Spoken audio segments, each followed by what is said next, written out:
Bonjour à tous, je suis Clémence Michel et je vais avoir le plaisir d'animer ce webinaire pour vous aujourd'hui.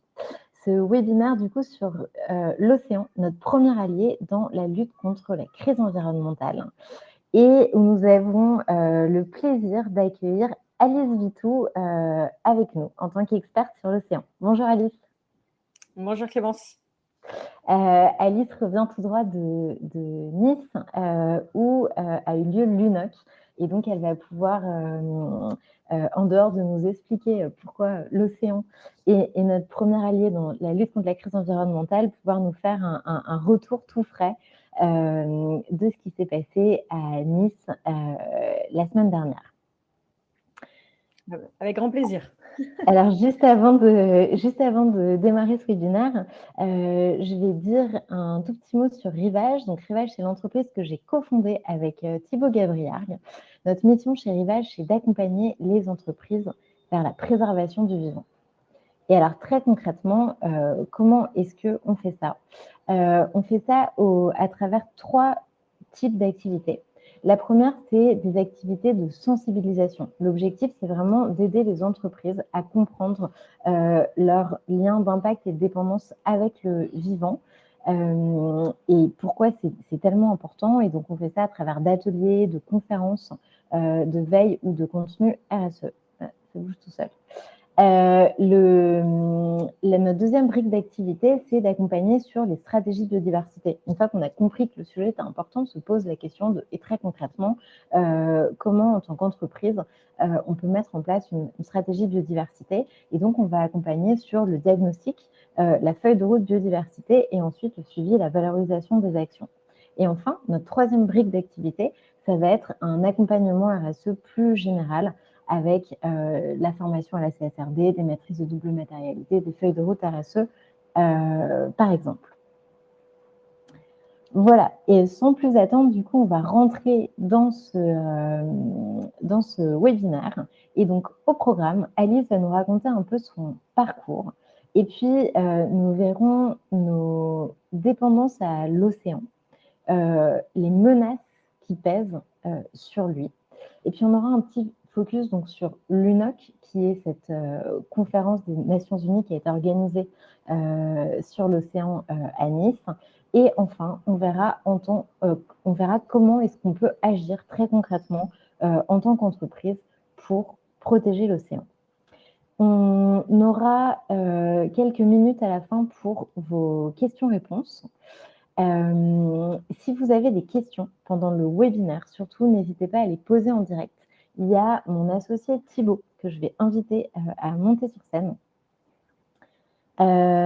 qui va être... Bonjour Thibaut. Bonjour à tout le monde. Et donc, du coup, Thibaut va être présent dans le chat pour modérer, répondre à vos questions. Mais surtout, n'hésitez pas à poser des questions tout au long. On essaiera de les prendre en direct un maximum. Et puis, sinon, on prendra le temps d'y répondre à la fin du webinaire. Hop, et on va démarrer. Merci Thibaut. Merci, bon webinaire. Et Alice, on va démarrer et je voudrais te poser cette première question, qui est un peu notre question rituelle et qu'on pose à tous nos invités. Quel est ton rapport au vivant? Très bonne question. Je pense que déjà, il évolue avec le temps. Je n'ai pas le même rapport maintenant que je pouvais avoir il y a quelques années ou même quand j'étais enfant. Je pense que comme beaucoup de personnes, enfants, on s'émerveille assez facilement du vivant. On aime les animaux de manière générale. Après, on aime surtout les animaux, on va dire, plus gros, plus chouettes, avec un bon capital sympathie, moins les insectes. Et puis, c'est un rapport vivant qui évolue avec le temps, qu'on oublie un peu et que moi, j'essaie vraiment de retravailler maintenant pour être vraiment dans à la fois le respect et l'émerveillement du vivant, mais vraiment du vivant au sens large. Pas justement pour parler des espèces de la mer, pas juste les baleines, les dauphins et les cachalots parce qu'ils sont chouettes et qu'on voit bien qu'ils sont plus proches de nous que les sardines, les crabes ou le plancton. Mais essayer vraiment d'être dans l'émerveillement et le respect de tout le vivant. Et je dirais que si je devais résumer, je m'inspire beaucoup de notamment François Sarano qui parle de l'apprentissage de la rencontre, que j'aime beaucoup sur le fait de en fait, à apprendre à créer du lien avec ce vivant en prenant le temps de le regarder, de l'observer et vivre avec, pour faire court. C'est très poétique. Et donc, François Sarano, qui est un océanologue. Tout à fait. En fait, il est océanographe et plongeur et parle extrêmement bien. Je vous invite tous à écouter ses podcasts ou à lire ses livres, notamment de ses rencontres avec les requins, avec les cachalots. Et voilà, il a un véritable amour pour le vivant qui, moi, me nourrit beaucoup. On en a diffusé un extrait dans une de nos newsletters et c'est vrai qu'il a il a beaucoup de poésie quoi, dans ce qu'il raconte. Je partage complètement. Est-ce que tu pourrais nous en dire un peu plus sur ton parcours et puis comment tu es arrivée à l'océan? Parce que ça n'a pas toujours été au cœur de ta vie professionnelle. Voilà, est-ce que tu peux nous raconter un peu ça? Bien sûr. Alors, mon parcours, je vais essayer de faire court parce que comme beaucoup de personnes, j'ai un parcours un petit peu, alors on dit atypique, mais à force d'être tous atypiques, finalement, c'est assez classique. C'est-à-dire qu'effectivement, j'ai eu plusieurs vies avant d'avoir ma vie actuelle.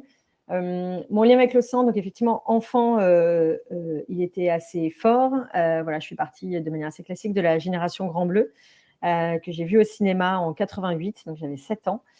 Qui m'a marquée et voilà, je me suis vouée une passion pour les espèces marines en étant enfant. Je me suis mis au surf quand j'étais adolescente et puis la vie a fait que ensuite voilà, les centres d'intérêt ont changé et puis j'ai fait une école d'ingénieur.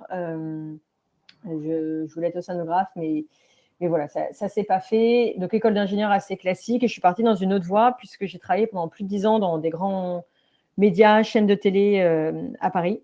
Voilà, donc plutôt un profil ingé, chef de projet, manager. Et comme assez souvent, lors d'une, on va dire, une grosse rupture de vie au niveau personnel, je suis partie pendant 1 an avec mon compagnon. On a fait une pause. Et en fait, quand on est revenu, c'est souvent ces moments-là qui sont propices à la réflexion sur voilà, qu'est-ce qu'on veut faire et qu'est-ce qui est important pour nous dans la vie. Donc, j'ai pris un temps pour phosphorer, comme on dit, faire un max de conférences, de m'investir dans des associations et essayer de chercher ce qui me faisait vraiment vibrer. Je savais que je ne voulais pas retrouver mon boulot d'avant, même si honnêtement, je m'y plaisais, mais j'avais envie d'autre chose, quelque chose qui ait plus de sens. Et donc, c'est à ce moment-là où assez rapidement, j'ai rencontré l'association Surfrider, donc une grande association qui milite sur tous les enjeux de l'océan et qui était assez tournée vers la pollution à l'époque. Et j'ai découvert en même temps la fresque du climat en 2017, donc avant que ça se forme en association. Et donc, je me suis pas mal investie dans ces 2 assos en parallèle et je me suis mis à lire beaucoup de choses sur l'océan, lire, rencontrer, voir, tout ce que je pouvais. Et ça s'est révélé comme une évidence que c'était vraiment un domaine qui me faisait vraiment vibrer, où j'avais l'impression de jamais en avoir assez et d'avoir envie d'en apprendre toujours plus. Et donc voilà, et donc c'est comme ça que je me suis mis j'ai eu envie de créer la fresque Océane, qui est donc l'équivalent de la fresque du climat, mais pour parler de l'océan. J'ai continué de m'investir avec Surfrider et une chose en amenant une autre, j'ai on va dire dirigé ma carrière professionnelle sur le sujet de l'océan, de sa préservation.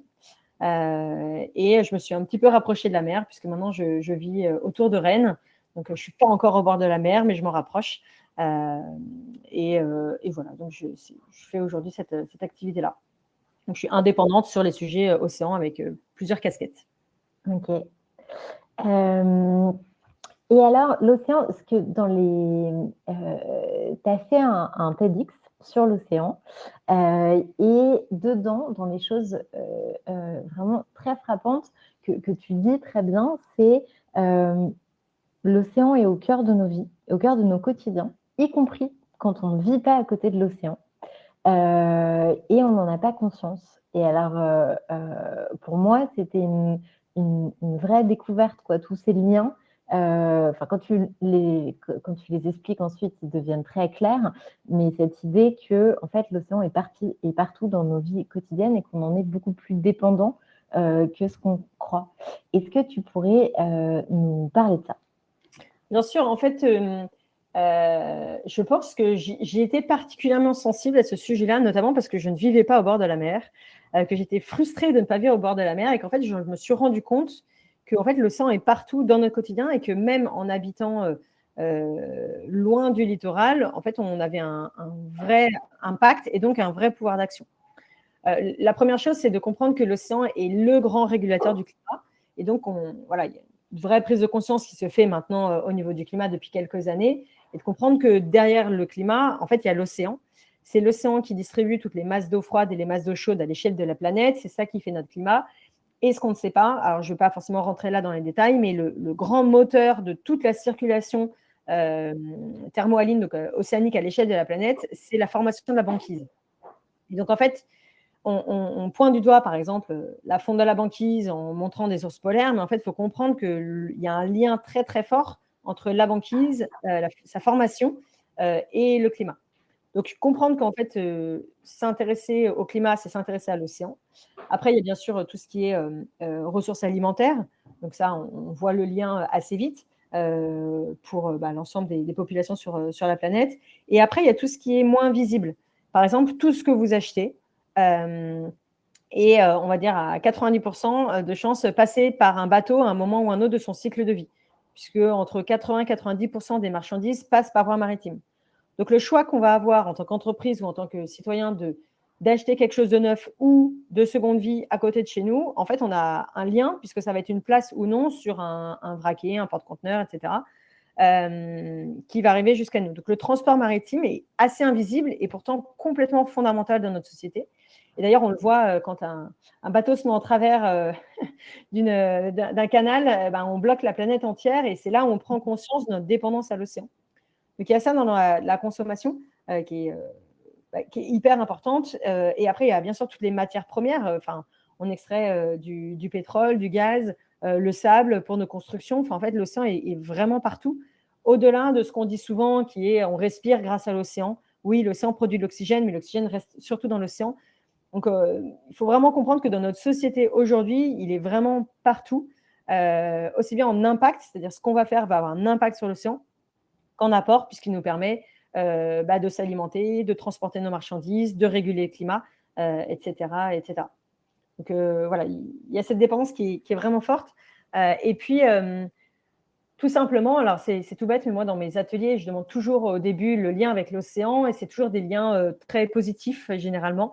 D'émerveillement, de ma grand-mère est bretonne, je vais en vacances tous les étés au bord de la mer, j'adore les cachalots, bref. Et en fait, il nous apporte beaucoup dans notre pouvoir de régénération, dans sa capacité à nous ressourcer, l'air marin, le plaisir justement d'être près de la mer, que ça soit sur l'eau, sous l'eau, à côté. Et donc, s'émerveiller du vivant, c'est quelque chose qui est juste hyper important, que ce soit du vivant terrestre ou marin. Donc, en tout cas, c'est en ça, je trouve que c'est fondamental de le protéger, au moins pour ça. En soi, il faudrait le protéger juste de base, sans avoir de raison de le faire. C'est le vivant, on le protège, point barre. Mais voilà, en tout cas, s'il y a des raisons à donner, toutes ces raisons font qu'il faut agir pour sa préservation. Et dans les dépendances, je pense qu'ils ne viennent pas forcément tout de suite en tête. Il y en a une dont tu m'as parlé, que j'ai trouvée étonnante, c'est celle sur les ressources médicinales. Oui. Justement, ça fait partie des liens qui sont assez invisibles, qu'on n'a pas en tête. Donc effectivement, on s'inspire du vivant marin pour des médicaments. Aujourd'hui, il y a, je crois, 25-30 000 molécules marines qui nous aident, qui nous inspirent pour faire des médicaments. Alors, ça ne fait pas 30 000 médicaments, ça fait quelques dizaines de médicaments qui sont brevetés ou en cours de dépôt. Néanmoins, en fait, ce qu'il faut comprendre, c'est que les espèces marines vivent, notamment celles qui sont dans les fonds marins, dans des situations, dans un contexte où en fait il y a beaucoup de prédateurs, pas beaucoup de nourriture, elles sont dans des conditions d'obscurité, il faut absolument qu'elles se défendent très bien, et donc en fait en ça elles sont hyper inspirantes. Il y en a qui vont avoir des venins hyper puissants, d'autres voilà, qui vont avoir des capacités de se défendre, qui en fait font un lien très clair avec nos médicaments et la capacité qu'on va avoir de se défendre nous-mêmes dans notre corps. Et donc, on a par exemple, alors ça a beaucoup fait parler, mais j'aime bien cet exemple, la société Marina, qui s'est inspirée du ver marin, qui a une capacité, le ver marin, à survivre même quand la marée est repartie, parce qu'en fait, il a un fort taux d'oxygène dans son hémoglobine.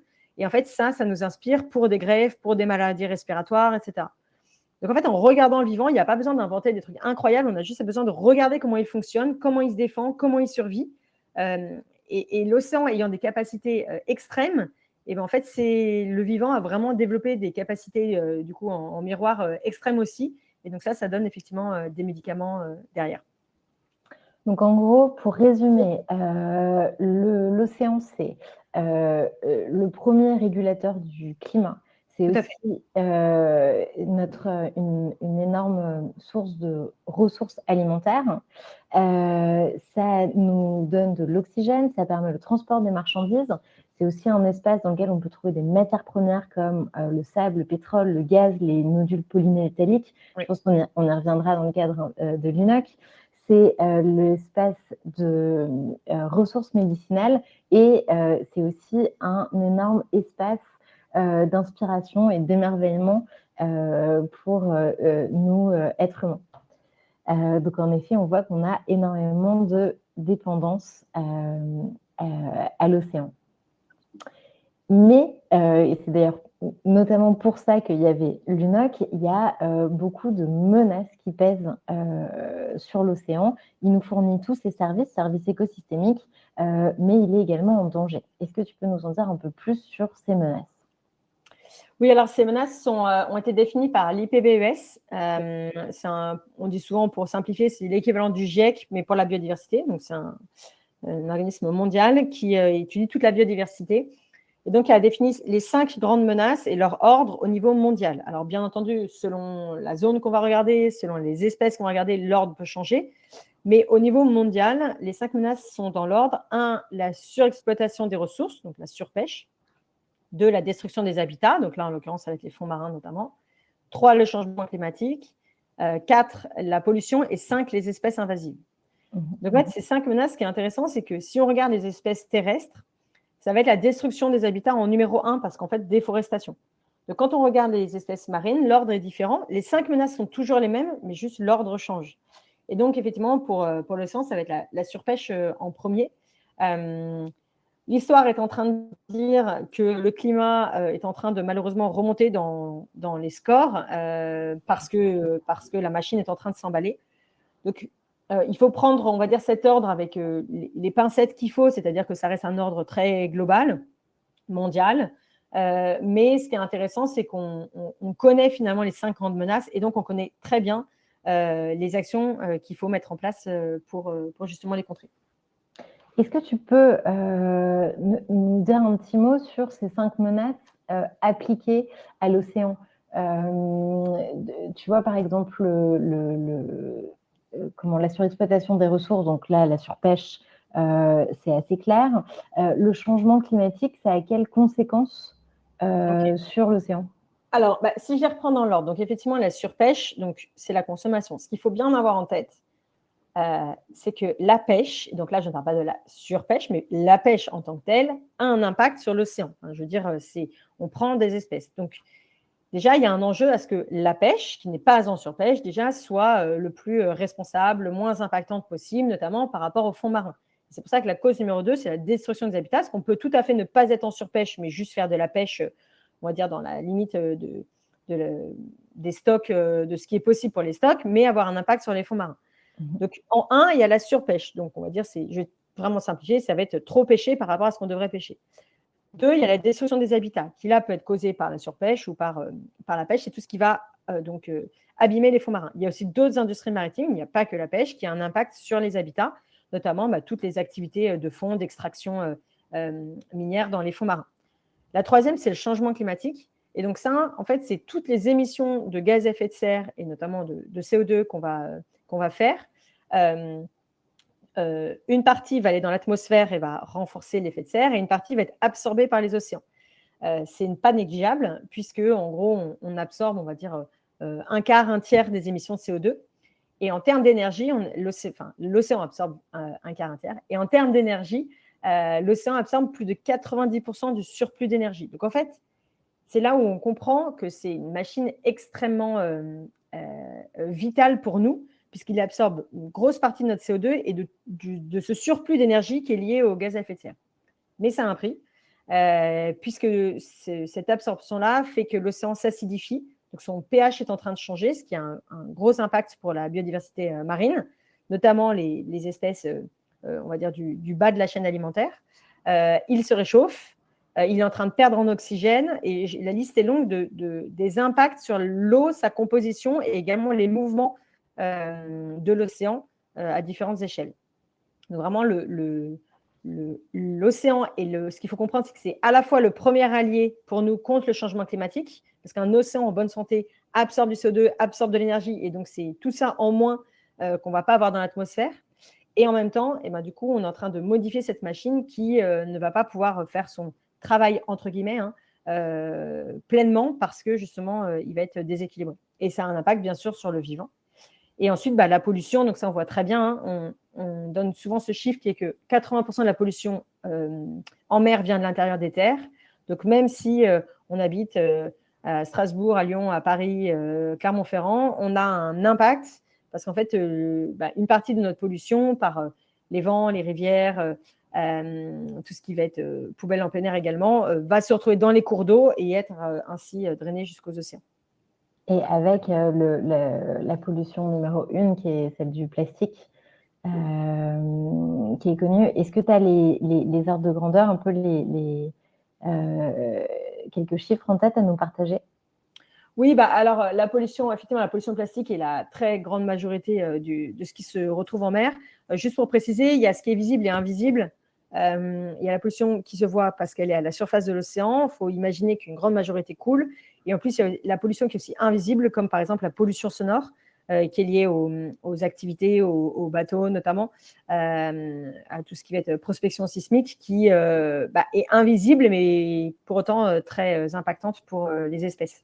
Au niveau de la pollution plastique, je peux vous donner des chiffres, mais ils sont c'est tellement énorme qu'on a du mal à se rendre compte. Généralement, je crois qu'on a l'habitude de dire qu'on a un camion benne qui tombe dans l'océan. Alors, je crois que c'est toutes les minutes, j'ai un doute entre minutes et je crois que c'est toutes les minutes et pour vous montrer en fait qu'en fait, il y a vraiment un flot continu de déchets qui arrivent dans l'océan. Et surtout, on explose en fait la production de plastique. On n'est pas du tout dans une courbe de sobriété, de diminution du plastique. Donc, il y a des réglementations qui se mettent en place, notamment sur le plastique à usage unique. Mais il faut bien comprendre qu'il y a un large spectre de types de plastique. Et c'est vraiment ça. L'enjeu, c'est de réduire cette production, de réduire à la source, de nettoyer bien sûr ce qu'on peut en aval, mais il faut vraiment couper le plus possible en amont parce qu'on voit qu'on a beaucoup de difficultés à récupérer du plastique une fois que c'est parti dans les mers, dans les rivières et dans l'océan. En lien avec ces menaces, avec ces enjeux, il y avait l'UNOC, donc cette conférence organisée par les Nations Unies sur l'océan, dans lequel il y a eu entre 50 et 60 chefs d'État qui se sont déplacés là à Nice la semaine dernière. Et dans les enjeux, il y avait différents traités internationaux pour protéger l'océan. Est-ce que tu peux nous faire un petit panorama des grands enjeux, des grands traités, des grandes discussions internationales qui ont eu lieu la semaine dernière? Ça paraît dire il y a longtemps, mais la semaine dernière. Oui, alors déjà, c'est ce qu'on disait un petit peu avant cette conférence. Ce qu'il faut voir, c'est que donc l'UNOC, juste pour préciser ce que c'est la troisième grande conférence de l'ONU sur l'océan. La troisième, il y en a une à New York et l'autre à Lisbonne. C'est un grand momentum pour parler de l'océan, pour réunir un certain nombre de chefs d'État et pour faire avancer un certain nombre de processus multilatéraux, donc de traités, d'accords entre les pays qui vont à ce moment-là échanger, discuter, se convaincre en fait de signer, de ratifier, etc. Donc ça permet de faire avancer tout ça au-delà de, bien sûr, toute la mobilisation citoyenne, de sensibilisation, et ça va faire que, justement, un certain nombre de médias vont en parler de tout type. Donc, voilà, c'est un moment assez fort. C'était la semaine dernière, mais en fait, ce qui a été une réussite, je pense que c'est important de le dire, c'est que c'était au-delà de cette semaine, on va dire, institutionnelle.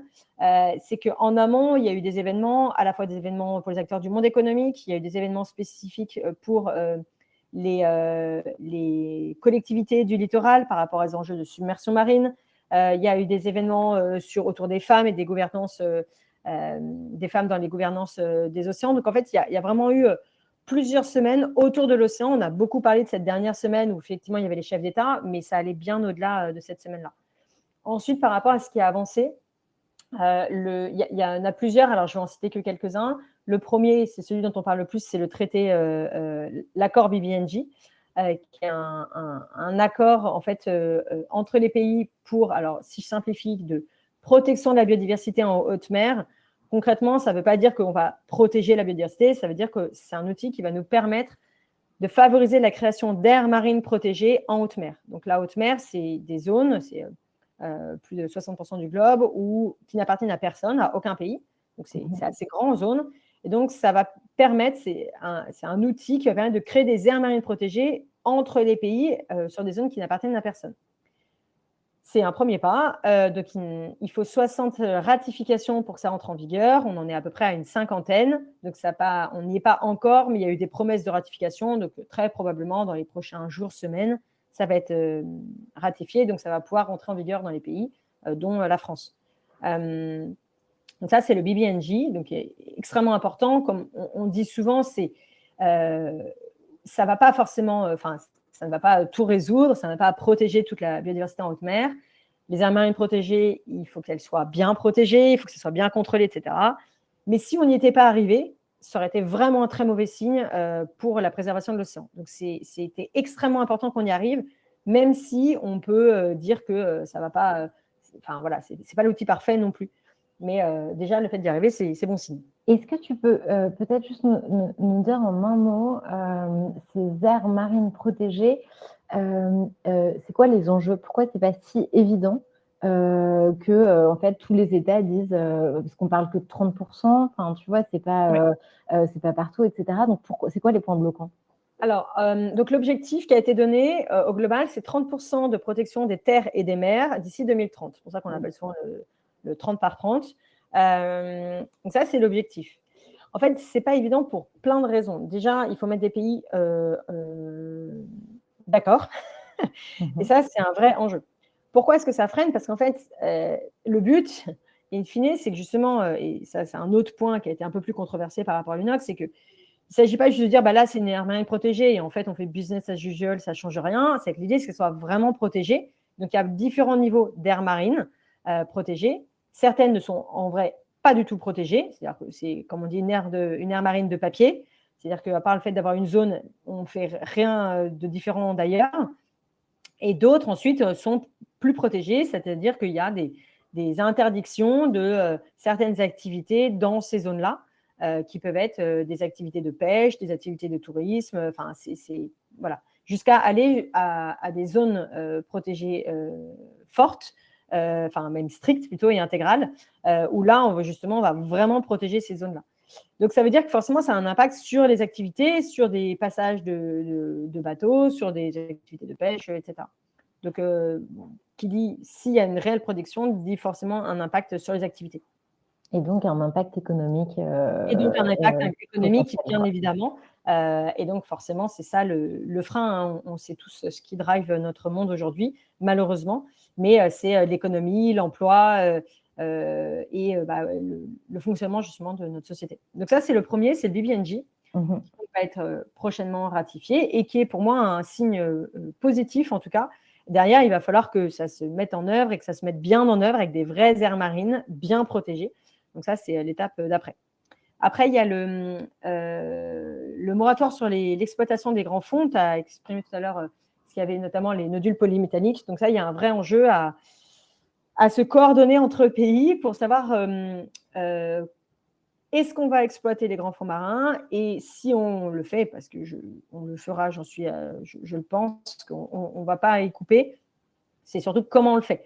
Dans quelle zone, comment, avec quelle autorisation, dans quel cadre, avec quelle étude d'impact environnemental. Enfin, il y a plein de choses à voir, en fait. Donc là, est-ce que tu peux juste nous donner un petit peu de contexte? C'est-à-dire, là, quand on parle d'exploitation minière des fonds marins, donc c'est pour récupérer ces nodules polymétalliques, qui du coup, est-ce que tu peux juste nous dire à quoi ils servent, où est-ce qu'ils se trouvent concrètement dans l'océan, et du coup, pourquoi les récupérer? Ça a des conséquences particulièrement catastrophiques pour la biodiversité, et donc pourquoi il y a tous ces enjeux autour de cette protection? Alors en fait, donc, ce qu'on appelle les nodules polymétalliques, les patates pour leur nom plus intime, sont des concrétions de métaux, minéraux qui sont vraiment au fond de la mer. Ça ressemble vraiment à une patate, ni plus ni moins, qui ont mis des millions d'années à se former et qui, en fait, intéressent extrêmement les industries parce que dedans, on va retrouver justement des métaux qui vont servir pour des batteries, pour tout un tas d'activités. Donc, c'est intéressant pour nous de se dire, enfin, pour ces industries-là, de les récupérer pour derrière pouvoir les utiliser dans leurs industries. Ce sont des éléments qui se retrouvent dans les grandes profondeurs. Donc, il y a une vraie complexité quand même à aller les chercher. C'est pas si évident. Et le problème, c'est que, comme je viens de le dire, ça a mis des millions d'années à se former, donc et nous, on va l'utiliser en 2-2. Et deux, pour aller les chercher, en fait, on ne va pas y aller et les prendre une par une. On va forcément faire un petit peu comme on fait du chalut de fond et de la pêche. On va récolter et abîmer les fonds marins. Donc, la question, c'est justement comment encadrer ça pour le limiter au maximum. Et donc, il y a un code minier qui est en cours d'élaboration pour essayer d'encadrer ce sujet-là. Donc, il y a des pays qui sont mis ensemble, dont la France, sur un moratoire contre l'exploitation des fonds marins en attendant de tomber d'accord sur un code minier. Donc, il y a une trentaine de pays, on a 37, je crois, maintenant, dont la France. Donc, on peut saluer quand même cette position contre cette exploitation des grands fonds. Et en plus de ça, il y a quelque chose qui est hyper important à comprendre, c'est qu'il y a les impacts environnementaux. OK, on va aller faire des activités, ça veut dire plus de bateaux pour y aller, ça veut dire donc plus de pollution sonore, plus de tout ce que vous voulez, des systèmes qui vont probablement aller gratter les fonds marins. Mais il y a aussi un enjeu qui est hyper important, qui est en fait d'équité entre les pays. C'est-à-dire qu'en fait, on dit que c'est des zones qui sont principalement en haute mer, donc qui n'appartiennent à personne ou à tout le monde. Ça dépend comment on voit les choses. Mais du coup, nous, par exemple, des pays vont avoir, par exemple les États-Unis, pour ne pas les citer, les capacités techniques de pouvoir y aller. Et donc, ils vont récolter ça, ils vont en tirer tous les bénéfices. Mais d'autres pays moins développés, avec une technologie moins avancée, ne vont pas pouvoir le faire. Et donc, ce n'est pas très juste. Et donc, ça pose vraiment une question. Et il y a la même chose pour les espèces marines, d'équité entre les pays sur ces ressources qui appartiennent en fait à tout le monde et que certains peuvent aller chercher et les autres ne peuvent pas. Donc, il y a des vrais sujets par rapport à ça, par rapport à tout ce qui est recherche génétique sur les espèces. Enfin, ça va au-delà en fait des enjeux environnementaux. Et peut-être juste un tout petit point là sur un peu le lien avec la biodiversité de ces pratiques, c'est que potentiellement en allant chercher ces nodules polymétalliques, donc on est vraiment au fond des océans, dans des endroits où il y a peu de lumière, et comme tous ces endroits où il y a peu de lumière, il y a eu des développements, mais ils ont été très très lents, plus lents que dans des endroits où il y a de la lumière.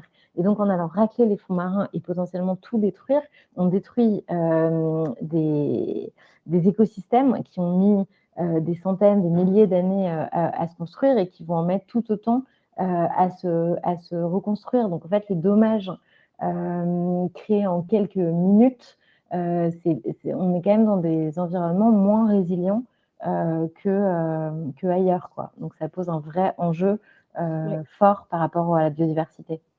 Mais c'est effectivement, en fait, pour simplifier, alors, en fait, dans les grands fonds, on a de la vie, parce que pendant longtemps, on pensait qu'il n'y avait pas de vie. Il y a bien de la vie qui ne fonctionne pas avec de la photosynthèse, mais de la chimiosynthèse. Et en fait, ce sont des espèces qui, pour une partie d'entre elles, déjà, on les connaît très peu. Donc ça, déjà, ça veut dire qu'on va aller abîmer des fonds alors qu'on ne les connaît pas. On a un risque de relâcher également du CO2 et en fait tout ce qui aurait été sédimenté dans ces fonds-là. Donc, au-delà du fait d'abîmer les fonds, il y a un impact notamment par rapport, encore une fois, au changement climatique. Et par rapport aux écosystèmes, ce sont des écosystèmes, on les connaît peu, mais on voit bien qu'ils ont souvent aussi une certaine fragilité parce que des temps des maturités sexuelles plus tardives pour certaines espèces, une plus grande longévité, mais une grande fragilité aussi.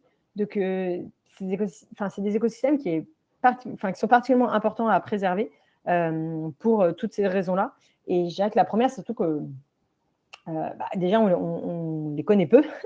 Et donc, en fait, il y a tout un risque et toute une connaissance que l'on n'a pas. Et donc, c'est un peu ça l'enjeu de vouloir y aller alors qu'on n'a pas cette connaissance-là aujourd'hui. Ok. Donc, on a vu le premier traité qui était sur les aires marines protégées à échelle internationale. On a vu là donc les discussions pour encadrer l'exploitation minière des fonds marins. Est-ce que sur cette discussion, donc là on a bien compris les enjeux, est-ce que tu peux nous dire du coup à quoi ça aboutit à la fin de cette semaine? Alors, en fait, au niveau des livrables, si je puis dire, en fait, ça aboutit alors, il y a les accords de Nice qui sont les accords liés à cette UNOC. Donc, pour bien comprendre, les accords ne sont pas contraignants. Les traités sont contraignants, d'où la difficulté de les faire signer et ratifier. Les accords sont beaucoup moins contraignants, c'est quand même du coup plus facile de les faire signer. Donc, en fait, associé à cette UNOC, il y a les accords de Nice qui sont sortis, qui, au dire de certaines associations, ne sont pas assez ambitieux, vont pas assez loin, etc. Effectivement, mais de toute façon, ça reste des accords non contraignants. Après, c'est une déclaration de bonnes intentions. Ensuite, pour moi, c'est pas, ces accords de Nice, quels qu'ils soient, sont pas si importants que ça. En fait, ce qui est vraiment important, c'est que les différents processus aient avancé. Donc, on en a parlé, BBNJ a quand même fait un gros bond, c'est-à-dire qu'un mois avant l'UNOC, on n'était qu'à une vingtaine de signatures et là, on est à 50. Donc, ça a vraiment permis d'avancer. On a parlé des moratoires, donc il y a quelques pays qui ont rejoint, mais il y en a d'autres. On pourrait faire un webinaire de 3 heures, mais il y a aussi des tractations qui se passent pour le traité contre la pollution plastique au niveau mondial, qui va avoir lieu à Genève en août. Donc là, ça permet d'avancer. Ça, c'était le troisième sujet, pardon. Pardon. Non, mais en tout cas, pour répondre à ta question, il n'y a pas forcément… Alors, bien sûr, on s'attendait à ce qu'il y ait une grande annonce de traité, etc. Mais en fait, ça avance au niveau des signatures et c'est normal que ce soit des process qui prennent du temps. Donc, en fait, au-delà des effets d'annonce, il y a toutes les négociations et les tractations qu'il y a en interne qui permettent justement d'avancer ça. Donc, il y a eu un lancement d'un pacte européen pour l'océan, des accords de Nice, traité plastique, on va en parler, mais il y a aussi des signatures qui ont été rajoutées sur les accords autour des subventions pour la pêche illégale, contre les subventions de la pêche illégale. Donc tout ça avance. Ça ne fait pas forcément un grand boom en effet d'annonce, mais c'est des choses qui sont permises par le fait qu'il y ait ces grands momentum avec tous ces chefs d'État. Ok. Donc, on a vu ces deux premiers sujets. Le troisième, en effet, c'était le sujet du plastique, qui a aussi eu une part belle, on va dire, au sein de ces négociations. Est-ce que tu peux nous rappeler les enjeux et du coup ce qui s'est passé dans le cadre de l'UNOC? Alors, en fait, là, typiquement, c'est des choses qui se passent en toile de fond, on va dire. Donc, le traité contre la pollution plastique, le traité mondial, devait aboutir en 2024. Il y a eu 5 sessions de négociations entre les pays. Ça a été un échec, puisque les pays n'ont pas réussi à tomber d'accord. Pour simplifier, mais je vous invite à lire un peu plus sur les réseaux, sur Internet, ce qui s'est passé. Pour simplifier, plusieurs pays, notamment les pays producteurs de pétrole, se sont prononcés contre, on va dire, toutes les mesures et ce qui était proposé par rapport à la réduction à la source, parce que qui dit pétrole dit plastique. Et donc, en fait, ils étaient… Réduction à la source, parce que là, ce qui est intéressant dans ce traité sur le plastique, c'est que l'enjeu, c'était de réduire la production de plastique. C'était pas que lié à l'océan, aux déchets, mais vraiment de réduire la production pour limiter les déchets in fine, quoi. C'est ce qui fait la force de ce traité, c'est qu'on ne veut pas juste parler de la partie aval, nettoyage, etc. C'est qu'on va vraiment parler de la source, donc la production de plastique qui se fait, comme vous le savez, à partir de pétrole. Et donc, en fait, ces pays-là ont bloqué sur le traité parce que, je simplifie, hein, mais ils étaient plutôt d'accord pour parler de la partie aval, mais ils ne voulaient pas qu'on touche à la partie amont qui est la production de plastique. Et un traité sans réduction à la source et sans ces pays-là, ça n'a pas beaucoup de sens. Donc, en fait, 1, 2, 3, 4. Donc, ce traité n'a pas abouti en 2024 parce qu'ils se sont prononcés contre. Et heureusement, on ne jette pas tout en disant, bon, bah, on n'y est pas arrivé, dommage. On persévère et donc, on a continué à l'UNOC en fait, à avoir des discussions dessus, ce qui va amener, et on espère, il y aura une dernière, on espère, tour de table à Genève en août sur ce sujet-là. Et donc, le but, c'est que ça aboutisse à ce moment-là. Donc, voilà, on remet le sujet sur la table, alors que normalement, c'était censé être terminé en 2024. Okay. Donc, le but, c'est moi, ce que je trouve aussi chouette, c'est, on pourrait se dire, ouais, c'est un échec, mais on va retenter, mais en fait, il faut y aller avec de l'ambition. Ce qu'on espère, c'est que ça ne soit pas trop rogné pour les faire rentrer dans ce traité-là. Parce qu'il faut que le traité reste ambitieux, mais il faut aussi que les pays producteurs rentrent dedans. En fait, si on fait un truc super ambitieux, mais qu'il n'y a pas les pays producteurs de pétrole, ça n'a pas beaucoup de sens non plus. Donc, c'est là où il faut, c'est tout le talent des négociations, essayer de trouver le compromis possible entre inclure un maximum de pays et pas trop rogner sur l'ambition du traité. Ok, très clair. Rendez-vous en août pour voir ce que ça donne. Ok. Ok, il y avait je dirais peut-être encore deux sujets. Un sujet assez international qui était sur les subventions de pêche. Oui. Est-ce que tu peux nous en dire un mot ? Ça, justement, alors je l'évoquais rapidement, donc c'est un accord qui a eu contre les subventions qui favorisent la pêche illégale. Et donc, voilà, il y a un objectif aussi de signature des différents pays pour, pareil, encore une fois, en fait, ce qui est hyper compliqué, c'est que l'océan, c'est vraiment un sujet mondial. Donc, en fait, il faut vraiment avoir un maximum de pays parce qu'en fait, on n'a qu'un océan. Donc, s'il n'y a qu'une partie des pays qui font des choses, c'est vraiment dommage. Donc là, il y a vraiment un enjeu de ramener un maximum de pays. Donc, c'est un accord, si je ne me trompe pas, qui a été porté par l'OMC, l'Organisation maritime de commerce, pour justement avoir un maximum de pays qui s'engagent à ne plus donner de subventions qui pourraient favoriser cette pêche qu'on appelle INN. Donc, c'est non réglementé, non déclaré, etc., qui a un vrai impact négatif sur la pêche, de manière générale, parce que forcément, qui dit pêche illégale dit sans foi ni loi et pas de respect des règles et des mesures. Donc, déjà, ne plus donner d'argent pour qui alimente ce circuit-là, ça va forcément couper certaines activités. Et donc, ça a un impact positif sur les ressources et sur la pêche aussi. Ok. Et alors, peut-être un dernier sujet, mais là, qui était plus franco-français.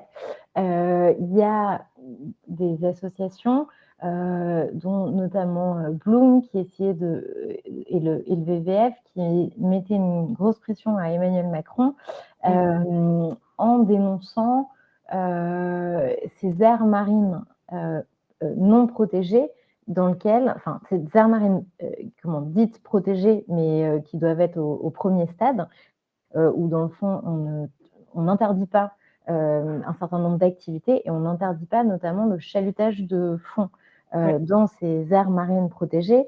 Donc, il y avait une grosse pression au niveau de la France dessus, et il y a eu aussi, on l'a vu, des images des images assez inédites dans le documentaire Océan de David Attenborough, qui met une petite caméra sur des filets de chalutage en eau profonde, et donc on voit ces images où il y a vraiment ces filets qui viennent racler les fonds de mer et du coup tout détruire, tout pêcher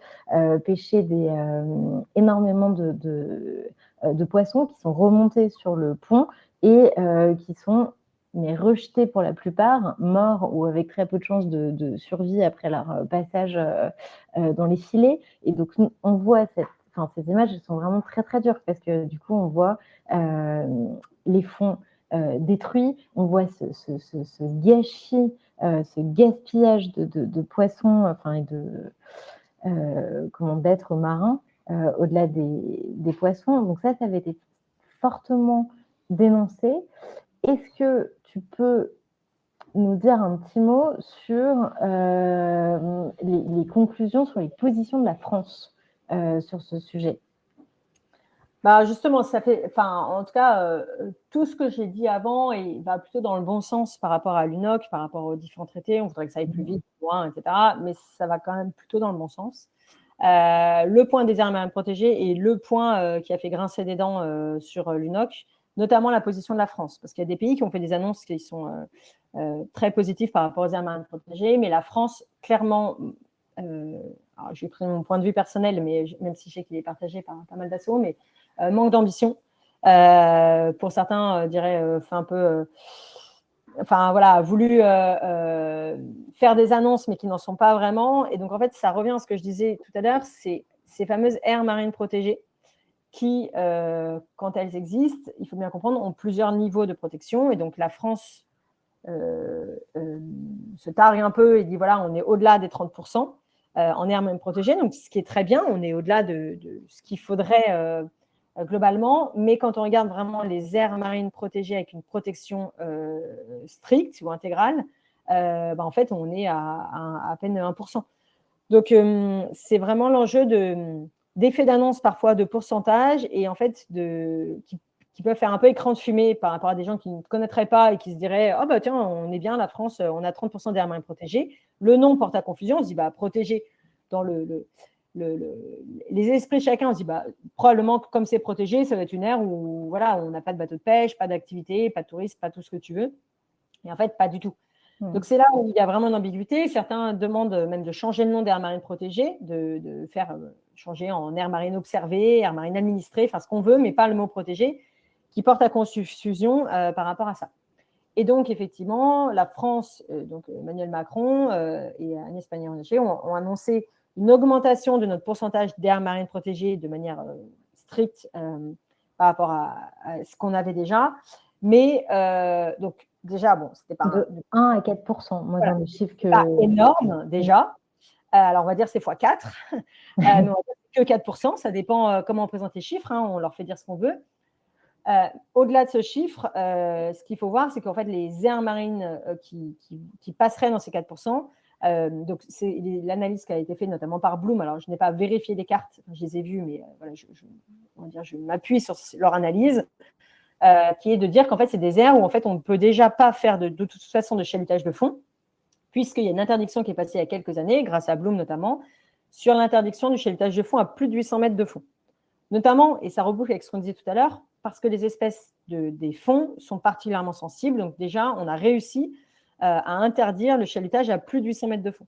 Et donc là, faire un effet d'annonce sur des zones où en fait déjà on ne pouvait pas le faire parce qu'il y avait déjà une interdiction, c'est un petit peu faire un effet d'annonce pour pas grand-chose. Donc voilà. Et on espérait vraiment avoir une vraie annonce par rapport, et même les associations étaient plutôt optimistes sur le fait que le ministère et le gouvernement allaient aller plus loin sur ces aires marines protégées. Donc là, on a encore du travail à faire pour faire bouger les choses. Et on sait que la pression de la société civile, des associations, a un poids, aidé par les scientifiques, bien entendu, pour aller plus loin et mieux protéger ces aires-là. Surtout que, je vais essayer de faire court, mais ça a été vraiment démontré de multiples reprises à l'échelle mondiale que la mise en place d'une aire protégée est vraiment bénéfique, et bénéfique aussi pour les pêcheurs.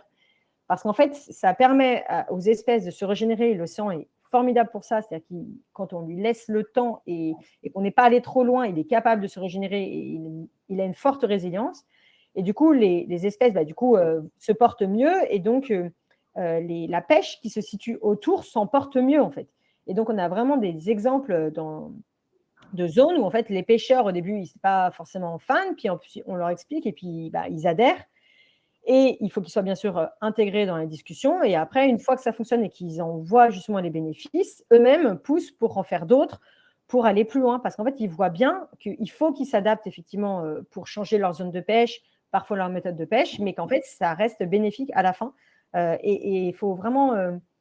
Il ne faut pas croire que les pêcheurs veulent piller les océans. Enfin, ils sont bien conscients que c'est leur ressource, que c'est comme ça qu'ils vivent. Donc, eux, ils en ont besoin de cet océan en bonne santé. Donc, voilà, il y a tout un travail d'explication, d'accompagnement dans ces changements-là. Voilà. Et donc là, effectivement, c'était le point déceptif de cette UNOC au niveau des annonces françaises. Ok. Je pense que là, on a fait donc, un peu le tour des grands enjeux internationaux qui se jouaient à l'UNOC. Est-ce que, du coup, tu pourrais nous dire un mot sur comment, très concrètement, les entreprises peuvent agir au quotidien pour protéger l'océan? Alors, de manière très synthétique, en fait, quand on regarde les actions qu'on peut faire à titre individuel, le miroir se fait très, très bien au niveau de l'entreprise. Donc déjà, ça va être l'alimentation. Si je reprends les 5 facteurs, c'est la surpêche, la pêche. Donc, ce qu'on va faire dans notre quotidien, l'entreprise va le faire de manière démultipliée dans ses cantines, dans les séminaires, etc. Regardez juste, dans le cas de votre entreprise, à chaque fois qu'il y a voilà, un séminaire, un pot de départ, ce que vous voulez, où il y a des choses à manger, combien de fois il y a du saumon déjà par rapport au reste? En fait, le saumon, c'est un peu l'espèce emblématique, facile, tout le monde aime, il n'y a pas d'arrêt. Et en fait, c'est catastrophique comme espèce parce qu'il est en majorité fait en aquaculture, dans des pays nordiques, dans des conditions pas possibles. Bref, je passe. Alors, bien sûr, il y a du saumon de bonne aquaculture, mais en majorité, malheureusement, ce n'est pas ce saumon-là qu'on va manger. Et donc, il y a un vrai levier, en tout cas, au niveau des entreprises, sur les choix de ce qu'elles vont proposer à manger dans leur cantine pour avoir des offres plus végétariennes. Et quand il y a du poisson, justement, essayer de mieux s'approvisionner, faire attention à comment ça a été pêché, d'où ça provient, quelle saisonnalité, etc. etc. Donc là-dessus, c'est un premier levier qui est énorme. Et pour moi, il y en a 3 principaux. Le deuxième, ça va être tout ce qui est transport maritime. S'il y a des marchandises qui sont transportées par l'entreprise, quelle que soit leur forme, voir qu'est-ce qui passe par voie maritime et quels sont les engagements des armateurs qui vont justement transporter ces marchandises. Et essayer bien sûr de faire le plus local possible et limiter bien entendu l'avion, mais également le transport de marchandises par voie maritime quand on peut. L'idée, ce n'est pas de le remplacer par des kilomètres et des kilomètres de camions, mais c'est vraiment d'essayer de faire fonctionner le circuit local. Ensuite, il va y avoir la pollution. Toute pollution, la pollution des bureaux et la pollution des sites des industries, mais ça va être aussi les produits phytosanitaires qu'on va mettre sur des zones vertes de l'entreprise. Et enfin, tout ce qui va être fait pour le climat a un impact sur l'océan. Donc, toutes les mesures qui sont faites en faveur du climat, comme je l'ai dit au début, il y a un lien avec l'océan. Et donc, forcément, ça va être un impact positif ou négatif selon comment c'est fait sur l'océan. Donc, ça donne une bonne vision. Et donc, c'est ce qui explique que toute entreprise, quelle qu'elle soit, même si elle fabrique des chaussures à Bourg-en-Bresse, en fait, elle a un impact sur le choix de ses matériaux, le choix des traitements, les eaux qui vont être usagées et remis en rivière, dans les cours d'eau ou en station d'épuration, tous les gaz à effet de serre, etc. Ok. Ok, donc en effet, donc on a vu sur juste la pêche, le poisson, sur l'eau, sur le réchauffement climatique, sur le choix des transports des matériaux qu'elle va faire bouger à travers le monde, etc. Voilà, toutes les entreprises ont un impact très très concret sur l'océan. Et elles n'en ont pas forcément conscience, et c'est là notre rôle à tous et à toutes, c'est de le remonter dans l'entreprise qui souvent va se dire, mais attends, moi l'océan, mon métier, mon cœur de métier n'a rien à voir avec ça, et en fait de dire, mais en fait si. Et on pense souvent que l'océan est quelque chose, un sujet de niche, alors qu'en fait c'est au contraire, c'est le sujet le plus large. Quand vous regardez l'océan, vous parlez climat, vous parlez alimentation, vous parlez consommation, transport, et en fait quand on regarde le prisme de l'océan, on adresse finalement tous les sujets, et c'est beaucoup plus large que ce qu'on pense. Et ben écoute, merci pour ça. Je trouve que c'est une vraie prise de conscience. Alors, c'est le temps des questions. J'ai vu qu'il y avait une question de Alicia sur le traité BBNJ. donc, si ce traité rentre en vigueur, est-ce qu'il concernera uniquement les pays l'ayant ratifié ou tous les pays de l'ONU? Alors là, ça dépasse un petit peu mes compétences parce que je ne suis pas juriste. Pour moi, en fait, le traité, alors apprendre avec des pincettes. Moi, de ce que je comprends, en fait, tu peux pas. Ça concerne les pays qui l'ont ratifié. Tu ne peux pas l'imposer à d'autres qui ne l'ont pas ratifié, mais il faut voir que, par exemple, les États-Unis signent beaucoup, mais ratifient très peu. Donc, pour moi, l'intérêt qu'il soit ratifié, c'est que déjà, il va être appliqué par les pays qui l'ont ratifié, mais derrière, il faut bien imaginer que ça fait une pression internationale, même sur les pays qui ne l'ont pas ratifié. Donc, pour moi, c'est plus global que ça en ce sens. Mais après, pour moi, un pays qui ne l'a pas ratifié, effectivement, ne s'y est pas engagé. Après, là, ça dépasse un peu mes compétences. Je pense qu'un juriste y répondrait mieux, mais en tout cas, moi, c'est ma vision des choses. Ok. Est-ce qu'il y a d'autres questions?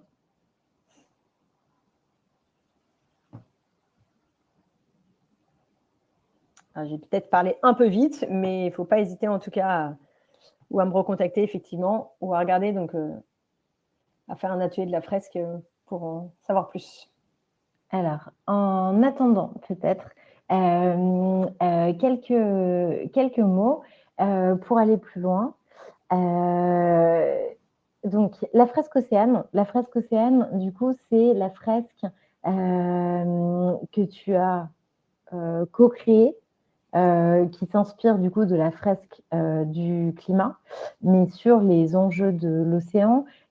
Aujourd'hui, il y a une centaine d'animateurs formés à cette fresque Océane. Elle a été diffusée. Est-ce que tu peux nous donner peut-être quelques chiffres? Je vais donner quelques chiffres. Donc, j'ai créé cette fresque en 2019. On a fondé l'association ensuite. Maintenant, on est à peu près 200 animateurs. Alors, tous ne sont pas forcément hyper actifs, mais voilà, ça fait quand même une belle communauté. On a touché plus de 30 000 personnes et en fait, on a pas mal de formats différents. C'est ce qui fait aussi notre force. On a le format atelier qui ressemble à une fresque du climat pour ceux qui la connaissent, qui permet vraiment de traiter de l'ensemble des enjeux liés à l'océan, donc pollution, industrie maritime, pêche, climat, etc. On a des formats plus courts, on a des formats conférences, on a des formats stand, on a des formats enfants, on a même un format marche, donc en extérieur, inspiré de la marche du temps profond. Là, on travaille encore sur d'autres formats.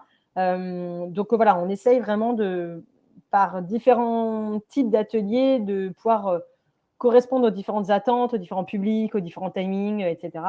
Notre but, c'est toujours d'être dans une démarche de sensibilisation, sourcée scientifiquement, d'être, on va dire, souvent on dit on est engagé mais pas militant, c'est-à-dire qu'on n'est pas à dire il ne faut plus manger de poisson, il ne faut plus faire ci, mais plutôt à accompagner pour mieux comprendre les enjeux et faire des choix un peu plus éclairés. Voilà, donc on a des animateurs sur toute la France métropolitaine et maintenant dans plusieurs dizaines de pays étrangers. Et donc elle est traduite en français, anglais, espagnol, maintenant chinois et bientôt portugais, je crois. Waouh! Donc elle peut vraiment être adaptée quasi partout dans le monde. Ok, là, donc vous avez la conférence d'Alice Vitou, dont le lien a été envoyé dans le chat par Thibaut.